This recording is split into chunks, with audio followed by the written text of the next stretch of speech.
The Vedas called it Soma. Tantric masters called it Bindu nectar. The Taoists called it the jade elixir.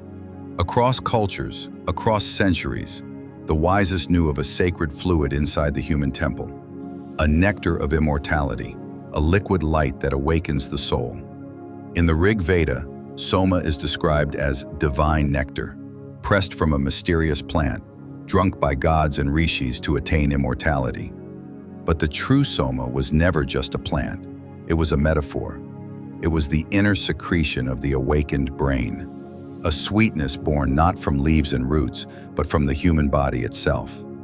Soma is not swallowed through the mouth. It drips from within, from the pineal, the pituitary, the subtle glands of the head, nourishing body, mind, and spirit. In Tantra, the word bindu means point or drop.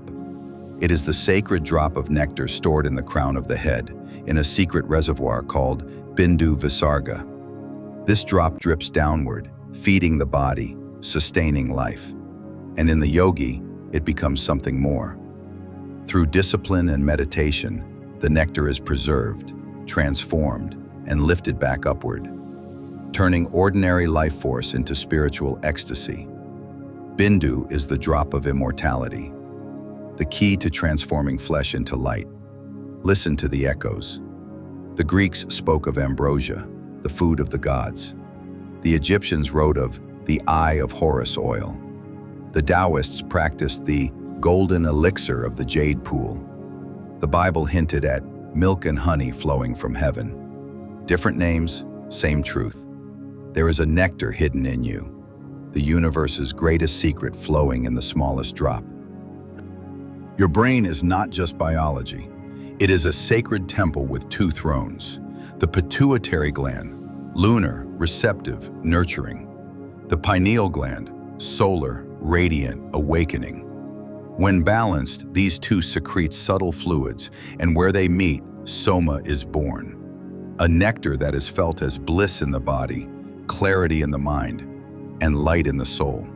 This is the marriage in heaven, the union of sun and moon within you.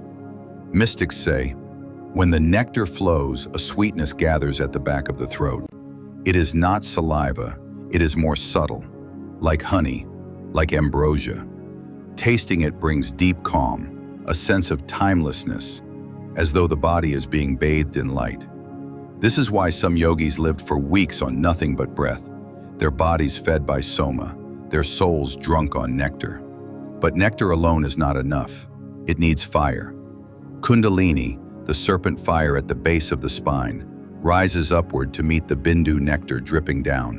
When fire and drop unite, when sun and moon embrace, an explosion of consciousness happens. This is the moment of awakening. This is the bliss of the mystic.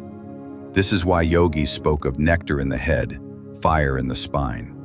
How do we awaken this sacred fluid? The ancient sciences left us the keys. Pranayama, deep rhythmic breathing that purifies the channels. Kachari mudra, turning the tongue upward, touching the palate, to taste the nectar as it drips.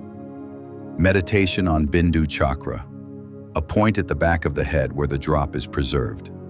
Mantras, vibrations like Om and Aim that stir the brain's inner pools.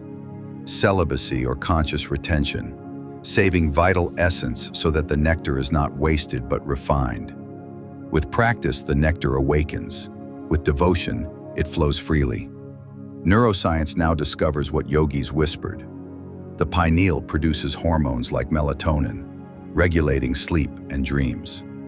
It may even produce DMT, the molecule of visions and near-death experiences. When breath, sound, and meditation harmonize the brain, these secretions shift, bringing states of bliss, visions of light, and healing of the body. What Rishis called Soma, science calls neurochemistry.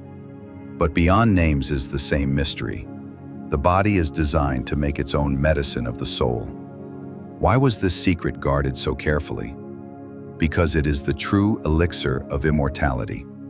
Not physical immortality of the flesh, but the awakening of eternal consciousness. When Soma flows, fear of death fades. You taste the eternal. You realize you are not the body. You are the light that the nectar reveals. The Vedas called it Soma. The Tantras called it Bindu nectar. Different names, one truth. Inside you drips a drop of immortality. Do not search in outer plants, potions, or substances. The nectar of life is already within you. Your breath awakens it. Your devotion guards it. Your awareness drinks it. And when you taste that nectar, you will know what the Rishis knew, what the sages guarded, what the mystics whispered. You are eternal.